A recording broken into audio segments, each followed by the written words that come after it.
I guess this is a abbreviated version of our Husky Women's Hoop Show. Normally here on Circling Tail Sports, it's myself, Rowan Schaberg, Bella Munson, our normal crew. We've been doing the show for the last 2 years. As Teren here knows, we'll introduce Teren in a second. Scheduling is tough. There's a lot going on covering sports in this area, so it's hard to do that. And Teren's been was around the program this past year, this current season, because I guess it's not over yet. Generally, it is for Washington. So I wanted to bring Teren on and talk about it. So Teren here, Teren Kowatsch, is with Roundtable Sports. I've known Teren what the last 2 seasons with the hmm Mariners now, and Teren came over and is doing some stuff around the University of Washington. So it's nice to have a friendly face around. It's funny. I joked with them about it a few times, and especially ahead of Selection Sunday, we had some media availability. Um, Teren's seen Bryn McGoy play before, which is pretty fun, and it's a fun little nod. And hopefully we'll see her reach some great heights with this Washington program. Teren, thank you for spending some time. Hope to bring you on, trying to do some stuff this year. We'll bring out, some of our friends to do this because not everybody wants to hear me speak, and I understand that. Um, yeah, man. First of all, personally, I mean, what was it like this year for you to be around the program? It was cool to have you around. You obviously didn't shy away from anything. You're out on the front line, asking questions and there pretty consistently. I don't know, what was that like for you? Because I know you've got some history covering different levels of basketball, but I guess what was this like, just seeing this Washington program, when it's get to play through a season where it won its first tournament game since 2017. Yeah, it was awesome. Just kind of on a more macro sense, I went from working at a daily newspaper in small town Lewiston, Idaho, where, jobs like that, you're essentially doing everything. So I went from doing everything to then I got hired to cover the Mariners, only doing baseball for, um, by that point, a year and a half. And then I got to cover college basketball again. So it was good to hop back into that, and the fact that Washington was a good team and a team that, as you mentioned, was in the NCAA tournament, got an NCAA tournament win, was 4 points away from getting the second NCAA tournament win and Sweet 16 berth. It was really cool. Everyone was great to talk to, both players, coaches, and uh, I think I met Percy the one time at a random Indiana game where my coworkers like pulled me in, like, "Hey, do you want to help with this?" So uh, good to get to know him a little better. And yeah, the same back to you. Just see a familiar face because the last off season I was essentially just in my room scrounging the deepest, darkest depths of social media looking for content to write about for the Mariners. So getting the chance to, actually be on site covering stuff was a lot of fun. Uh, yeah, no, it's definitely, it was cool the last few years because I've kind of been around the program. Uh, School got my tuition money for 4 years, so there's that. Um, but I'd kind of been around the program. A couple of years ago, I was friends with Darcy Reese, who was a forward with the team. She's now playing internationally. Um, but not a ton. Like I remember the loss, a tight game to Louisville when Louisville still had Haley Van Lith. And that was cool because she's Kashmir, Washington, if I remember correctly. Yeah. Yep.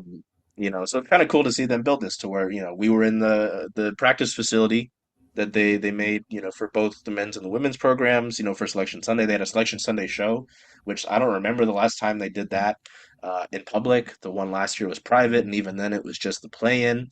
So yeah, no, it was fun. It would be even more fun if we were talking ahead of them going to the Sweet 16. Alas, what are you gonna do?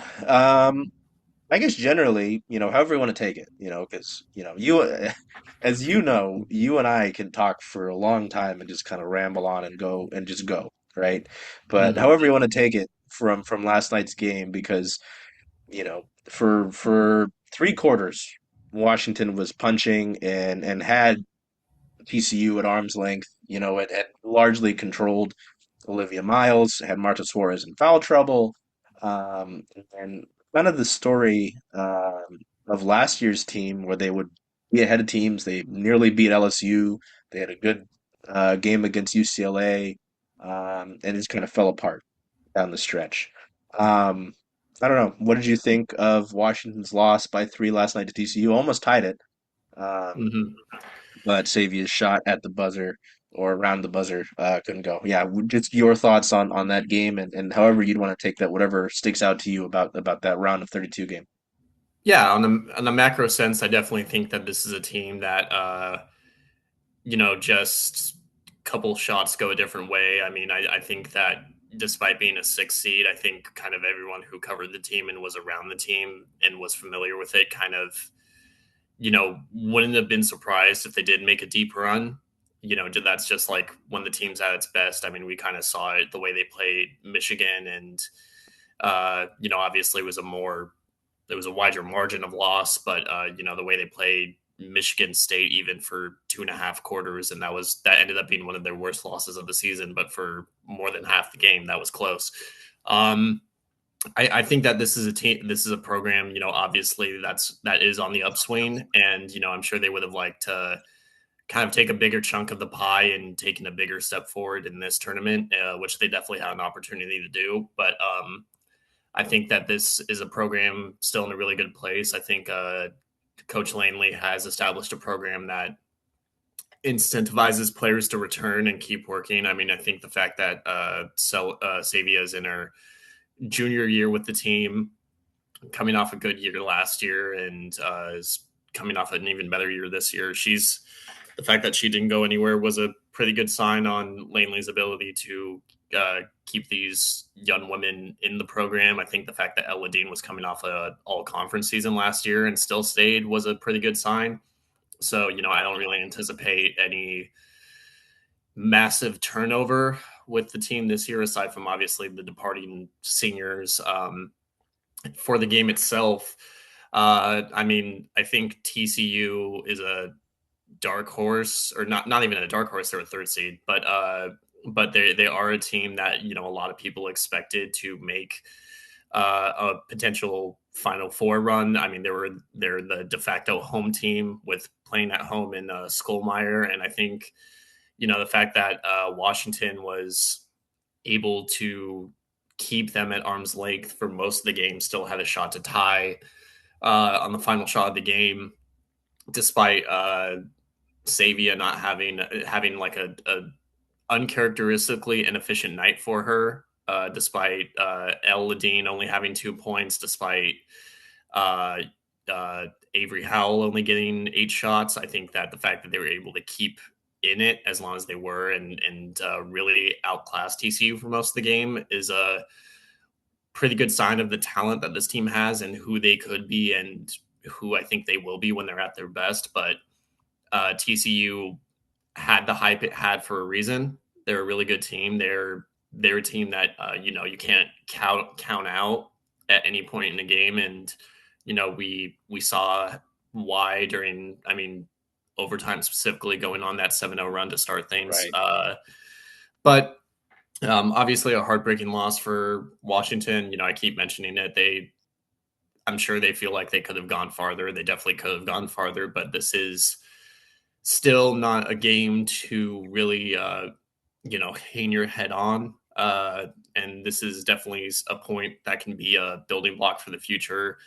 And I think that the good thing about games like this and is that it can kind of be used as motivation for the next season. I think that Savia is going to come back ready to go. I think Bryn, 2 NCAA tournaments in her true freshman season under her belt, is going to come back even better next year. I think those two are definitely like the main players to watch for the roster next year. And then, we've seen just in what this senior class meant to the program in terms of just the players learning under them. And now you have a Meyer Garcia joining the program, and she's going to be essentially learning under a roster that has Avery Howell made the NCAA tournament with 2 different teams now.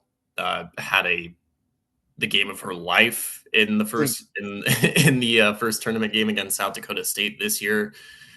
Sellers, a fringe All American type player, Bryn McGoy, who I think proved that she was worth the 5-star hype this year. And I think that, yeah, this program's in a good spot in the future. And, for them, it's just obviously unfortunate that they couldn't go a little bit farther this year. 100%. I mean, it was interesting. I saw uh, um, there's this radio station that's doing a lot of good work trying to talk about Seattle's women's sports, primarily on the radio. And I couldn't be on the time slot that they needed, but they were asked. The person they got instead was asked, "Do you think Washington could be a dark horse?" And I was like, "I don't." Obviously, I wasn't on the show, but in my little head, I was like, "I don't see why not." I mean, you talked about Savia and Brynja. Savia, there are a lot of folks who were upset with Savia's efficiency last night. We'll say, right? Mm, And I get that. I do. There were folks calling for Avery to have more shots in that second half. I think she only had two in the second half, which is a bit odd. Um, I think as I said this to someone on Twitter. There are multiple truths. You could have had a better game from Savia. Some of the shot selection I didn't like. I thought some things were rushed. You know, um, but also they don't get to that point without her. yeah. I mean, there were so many games where it was just the Savia Sellers show. I think at one point someone got a kick out of it. My otter corrected her name of Savia to Savior, and I was like, it's not necessarily wrong at points throughout the year, right? It is tough, but yeah, as you mentioned, I'm sure this is motivation, and I do want to talk about the future of the program because, granted, things can happen in college athletics. We've seen that especially here with news in the last few months, right? Yep. Anything can happen. Um, but it like if you take some stuff for take some quotes for their like face value, this team really loves each other. As you Yeah. mentioned with Langley, like I've seen folks frustrated with Langley. Again, multiple truths, right? Langley can, you could want some better things from her coaching wise, but also like this they don't get to this point without her building this culture, right? Like you and I kind of deal with it with Dan Wilson on the Mariners. It's like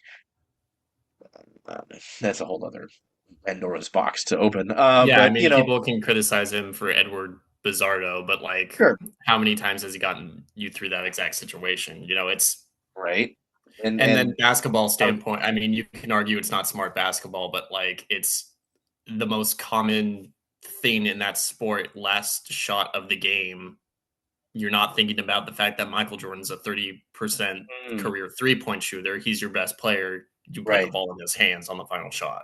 right. Same thing with Savia. So And that's something that I think in one of the few weekly pressers we got this year. We normally got them more weekly last year. Is I think Percy, you mentioned Percy Allen of the Seattle Times.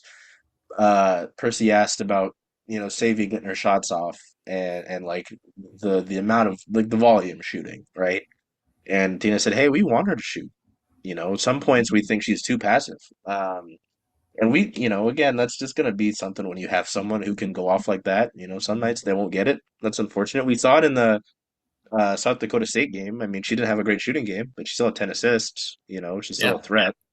Um, I don't know. It is tough because these are, at least to us, effectively children to an extent, right? I mean, they're so young and there's so much pressure on them.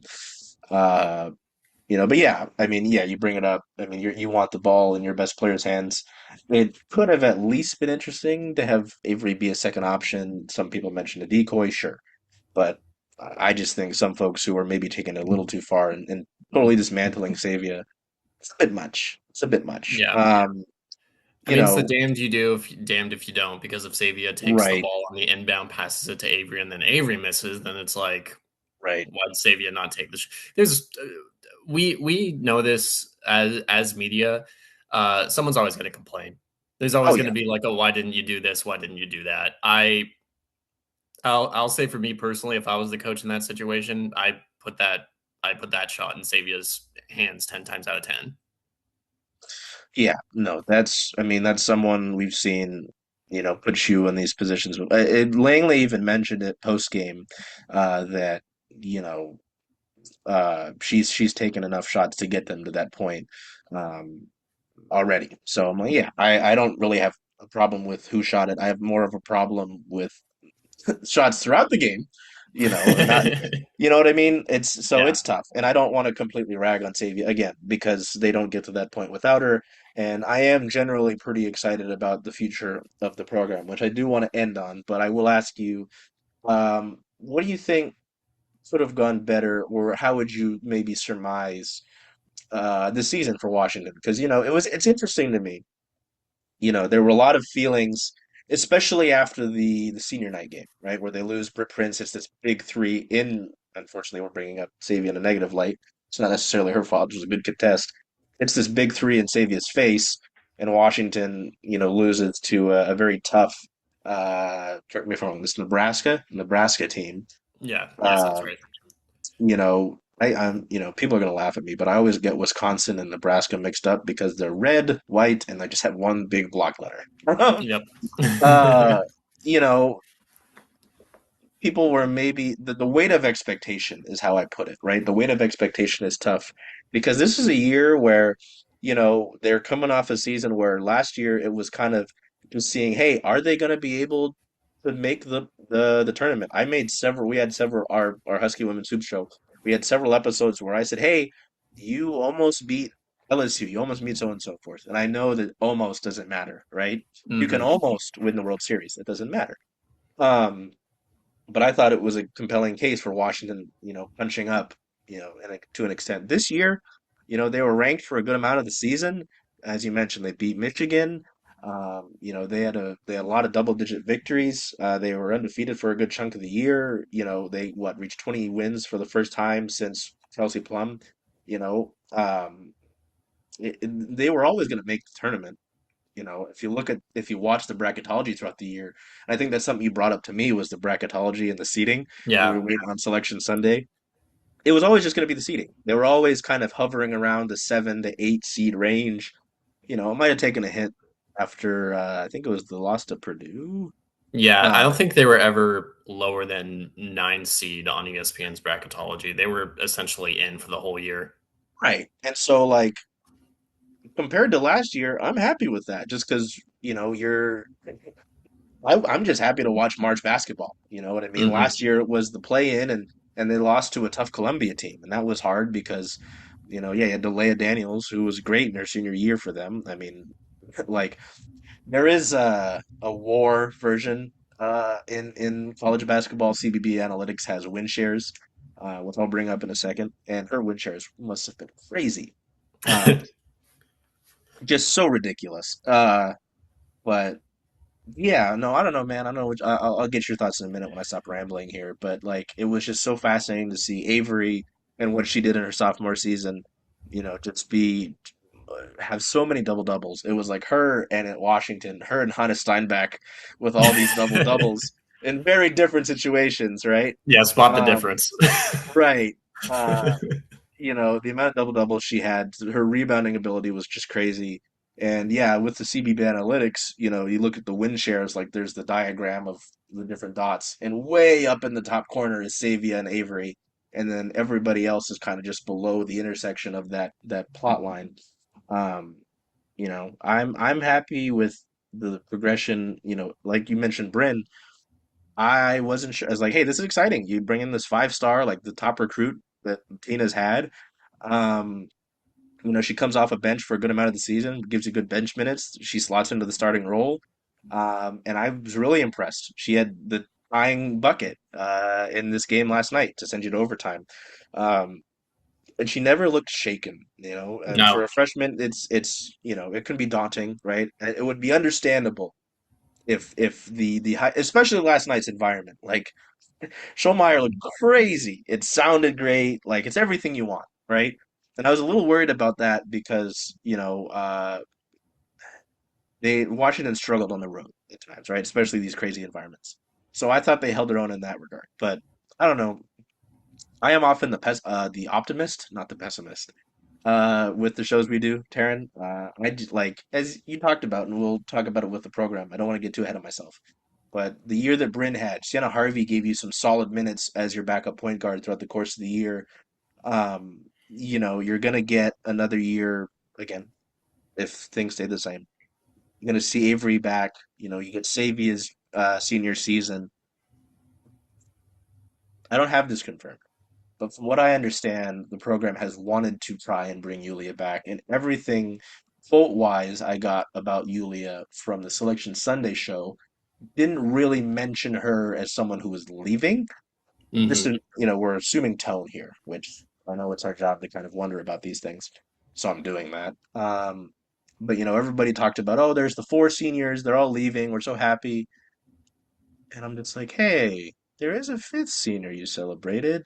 So I don't know, like that goes to maybe the future and what they bring in the transfer portal. Because I was like, hey, I need you to bring in another big. I can't have you just leave Bryn out there. You can run the four guards all you want, but it's not going to work against everybody. It didn't work against everybody. Um, Yeah, I mean, I don't know. even in the South Dakota State game, I mean, they handled Oh them, yeah, but Myers still, she she got got hers. hers. She got hers. Yeah. So I don't know. How do you kind of look at the season? Because again, help me if I'm wrong, but you were there for a good amount of the year. I was there for every single home game except for three, I think. One because I didn't get my credentials until the second home game. One because I Right. was back home for Christmas, and another because I was in spring covering or in Arizona covering the Mariners spring training. Right.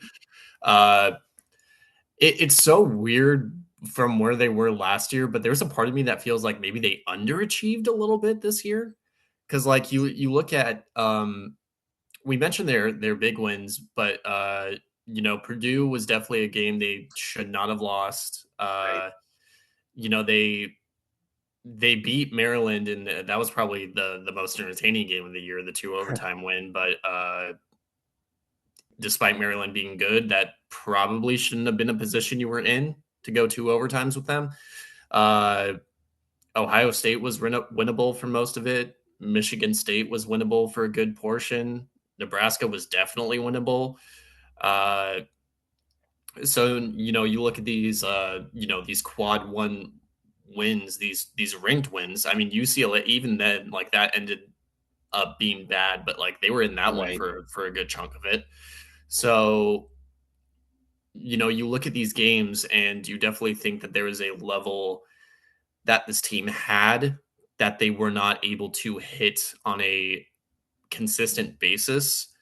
And just look at this last game. You know, and obviously this was kind of just which is unfortunate because their senior year, but with Elle just kind of wasn't able to get back to that level after the injury. She had a couple games 100%. where she showed that, but Elle had 2 points. Avery only ended up taking, like you said, two second half shots, 8 shots total. Savia was 7 for 22 from the floor. Uh, uh,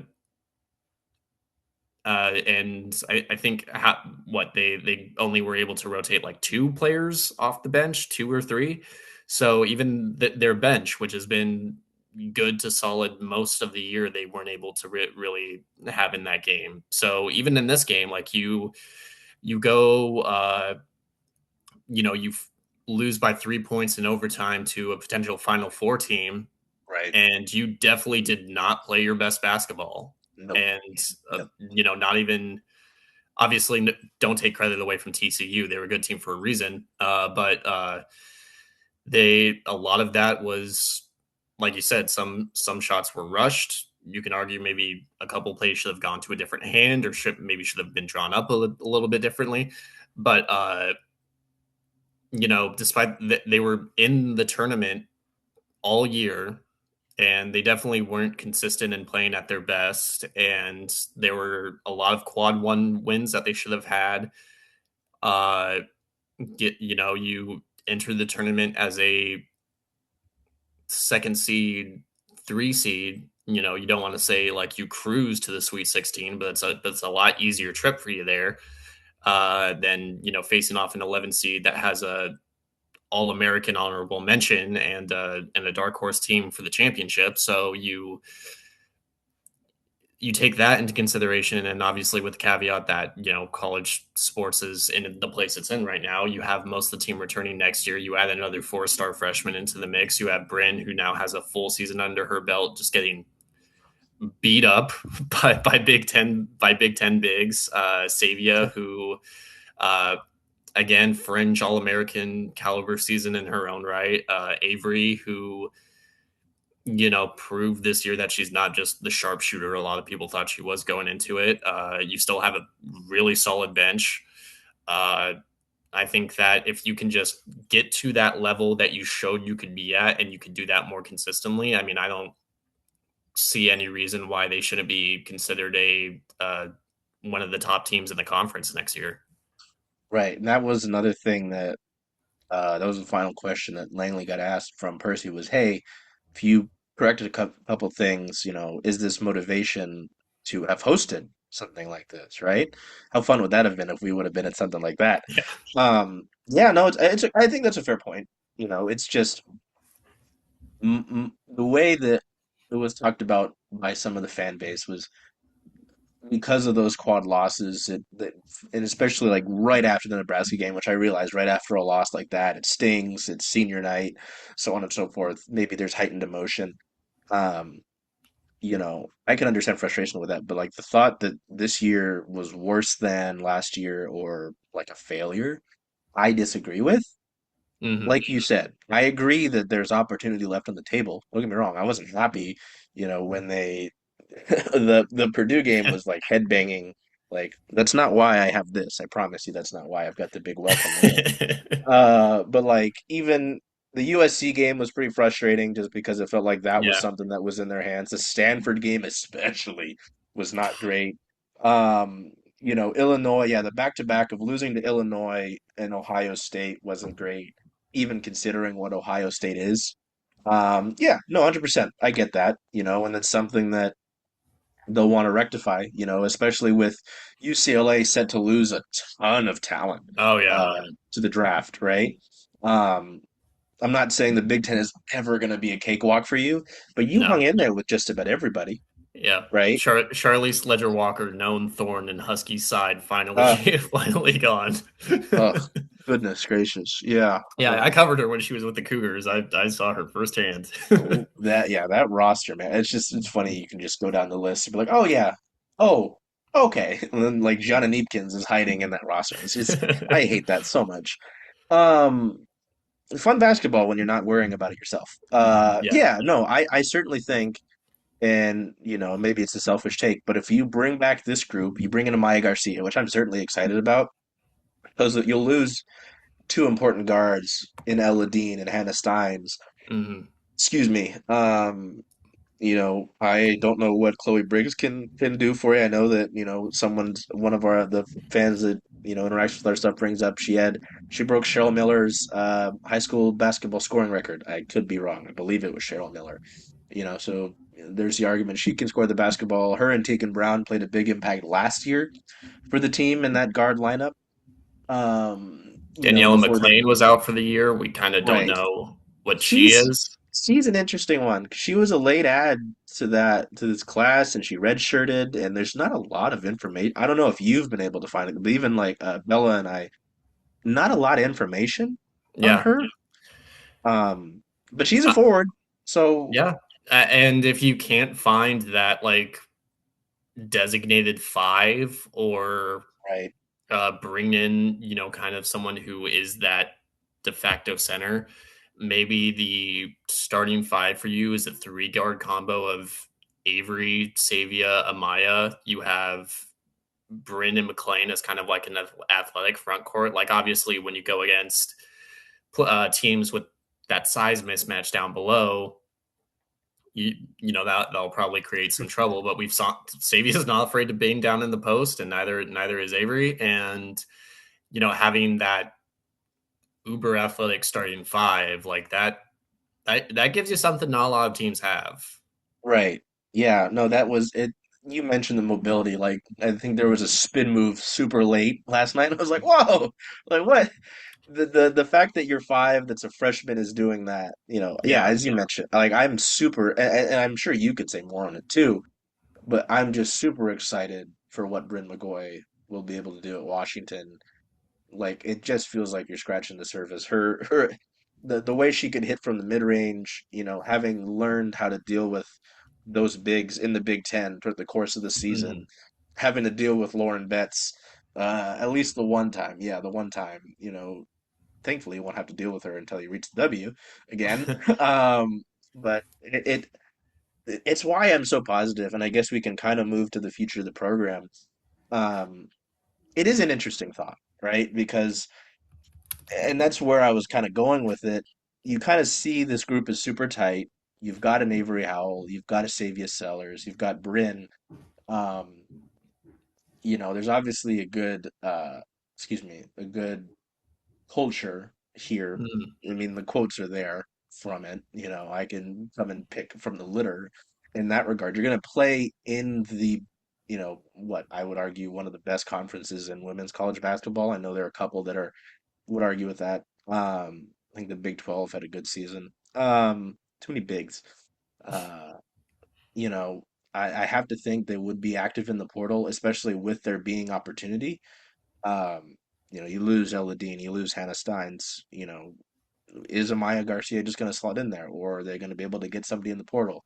Also, with the Big Ten, I hate that I forgot it. You've got Juju Watkins coming back next year, which will be Yep. wonderful, great. You know, um, I don't know. I do feel generally positive though about the direction of the program because at least in the last few years, kind of before Langley, you know, there weren't a ton of big recruits.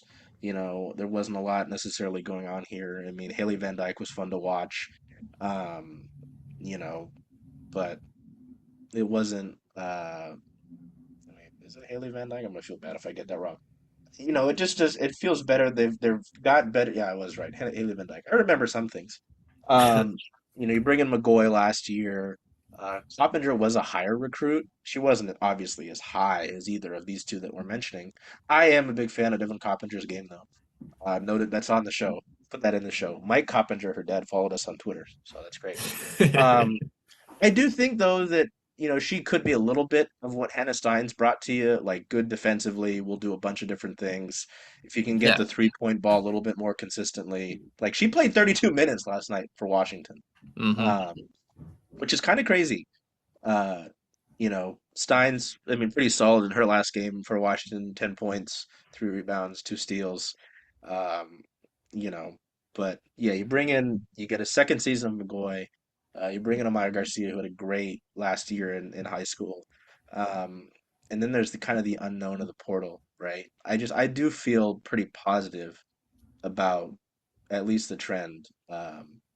Going forward with this group. I don't know what you think about it, but that again, like as I mentioned earlier in the show, like I get ragged on a bit because I'm such an optimist. I feel good about it. I like there's a clear direction, there's clear things to look forward to, um, and I'm happy with that. I don't think Yeah. that's the craziest thing.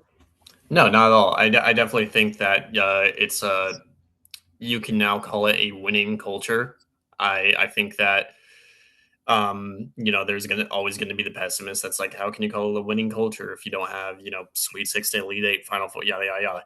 But Right. like, this people forget this was like almost a complete rebuild. Like the first recruiting class that Tina Langley brought in is just now graduating.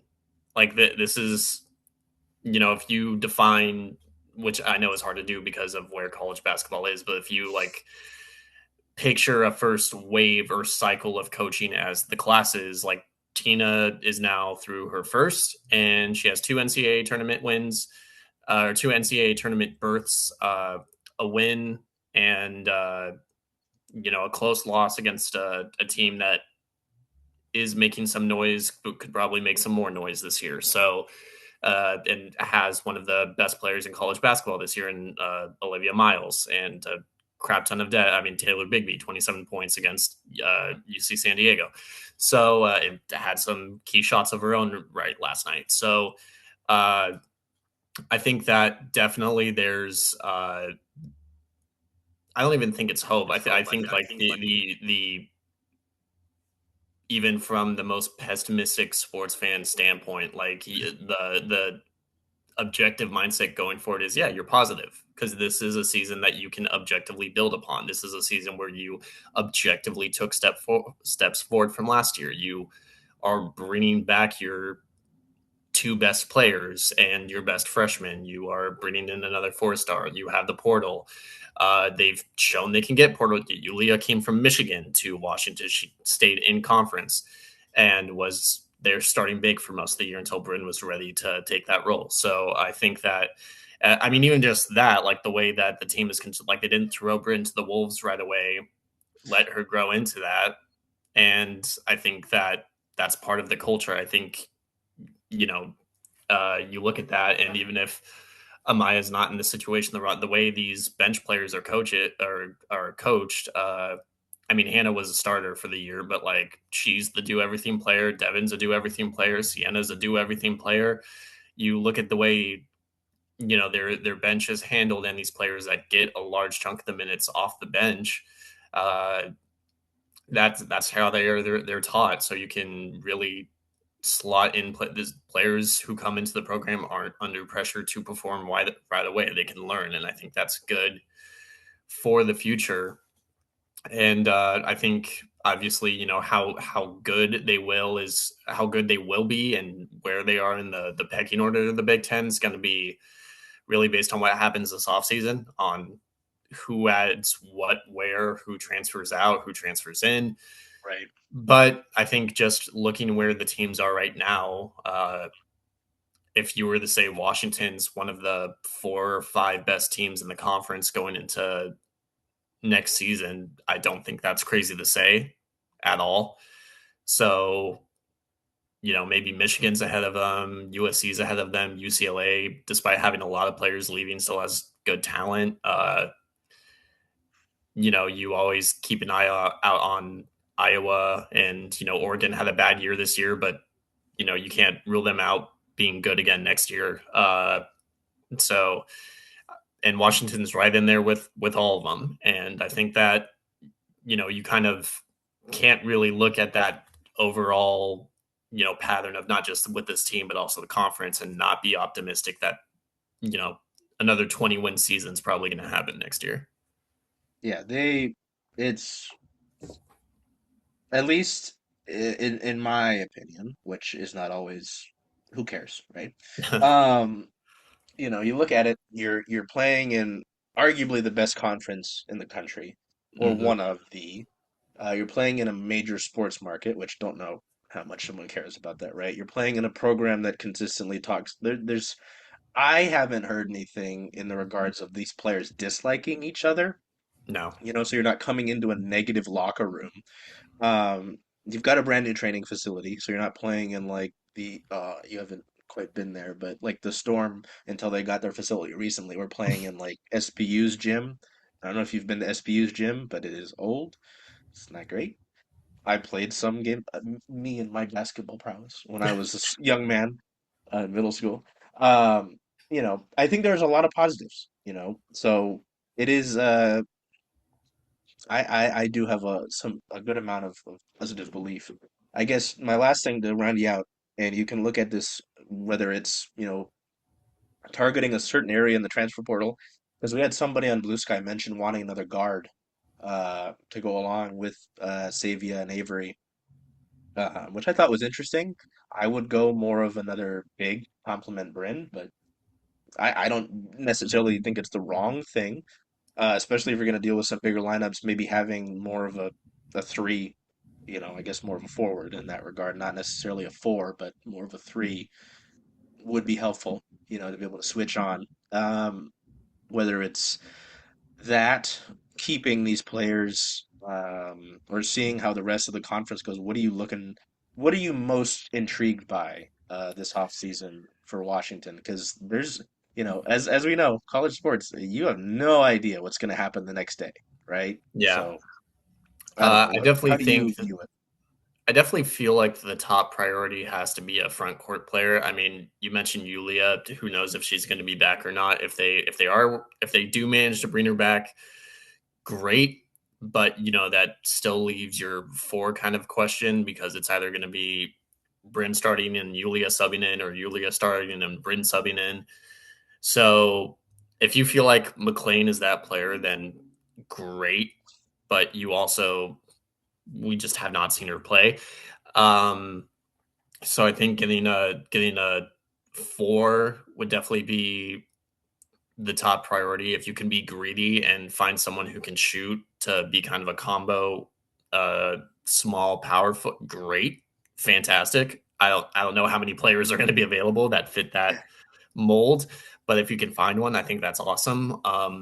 I don't necessarily think you have to find a third guard for Savian Avery. I think you probably have that on your team, whether it's just you mentioned like Devin probably needing to be more consistent with the three. If she's able to get that shot down, uh, you have a three who's a legitimate threat from outside, will command respect from someone defending on the wing, but can also drive to the basket. I think that's Savia obviously is able to do that, but she's your point, and she's also despite the fact that she plays bigger than what she actually is, she does have that physical deficit. So, and I think Avery can drive too, but they kind of don't need her to a lot of the time. So, I think that your top priority is definitely a 4, uh, potentially combo forward, and if you can find a third guard, I think that's awesome. But I think you have a third guard on the team already. Uh, but if what you end up going with is just bringing Yulia back and having maybe her and Bryn start in the front court, which I think there's a reason they didn't do that a whole lot. I think like the potential speed you lose from having both them on the court at the same time in transition is something you can't ignore. Uh, I think there's a lot of different routes they could go, but yeah, if I was in their situation, the first thing I'm doing is looking for a designated 4 who could probably shoot from the mid range a little bit. Yeah, no, it's there's a lot to play with. It's That's what's fun to me is it might be a little stressful as well, largely for the fan base. But stuff like this is interesting to me to kind of see how the offseason gets put together, right? Is like what Hmm. you're going to play with, how you're going to do that, how you're going to attack it, after especially after a season like this. Like, hey, you're riding this momentum. How do you take advantage? It's like the other team that we cover. It's like how are you going to build off of what you just did, right? So I don't know. It's fun, man. It's good. I think we've got a good group of people um, around the program. It's Hmm. great to have you around this year, because I think that program deserves some more coverage. It was great because largely, and I've told Taryn this in the past, it's been Percy, Bella, and me. Sometimes the daily is there for UW, the student newspaper, sometimes not. And that's fine. It's in student newspaper. Um, but it would just consistently be those three. I remember Bella and I were the only ones on Zoom virtually after the Columbia game talking to Tina. Um, so it's great to have that around. And, I'm sure we'll bring you on again, as long as time permits and all that. We'll certainly be busy this summer. That's for sure. Hmm. Definitely. Uh, I remember when after the transfers of Howell and Grabovskaya, I got on because I didn't want to record it in the Mariners media room, the press box. I went outside onto the terrace club and recorded an episode of this, talking to our Rowan Schaberg about it. I Tim, think after we had the Red Sox media like get on that Zoom call with oh yeah, not Heim, whoever the Red Sox is it president of Devers? Bob said, yeah, it was for the Devers trade. I think after that, and you record your podcast in the press box a couple times. I think we're fine. I think if Yeah, you got to sit at the counter and record something, just go for it. yeah, and other people do it too. I just try to get it done early before everybody. Yeah. You'll be there because you're early. Yeah. Well, now I Anyway, have to record my videos for my stories now, so I'm probably right. going to step out to the Terrace Club a couple times. Remember a light because it gets dark out there. But Yeah. Or just anyway, record Dan for like a minute. Dan. But yeah, no, that's it for now. I'm sure we'll have Taryn back on again, whether it's this or see what the Mariners do. But for the crossover that is Mariners fans and women's basketball, yeah, man. Until we see you next time, take care of yourselves. Be well. Do whatever you can to make the day a great day. Hey, Charles. Hey, Jen. Hey, how about them Huskies? Ooh, purple and gold, baby. Yeah. When are you going to watch all those away games, though?